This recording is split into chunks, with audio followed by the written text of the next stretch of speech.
அப்துல் கலாம் தனது வாழ்நாளில் மிகச்சிறந்த மனிதராக விளங்கினார் என்பதற்கு ஒரு எடுத்துக்காட்டு இந்த நிகழ்ச்சி.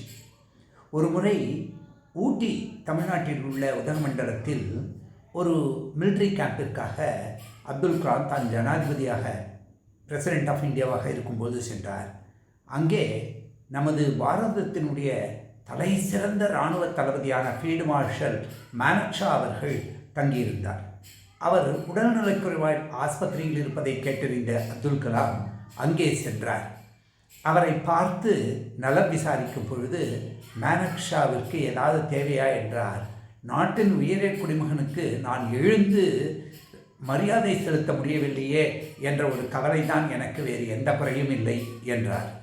அப்துல் கலாம் அதெல்லாம் ஒன்றுமில்லை என்று பின்னர் ஒரு உதவியாளரிடம் தெரிந்து கொண்டு அவருக்கு சேர வேண்டிய நிலுவைத் தொகைகளையும் உடனே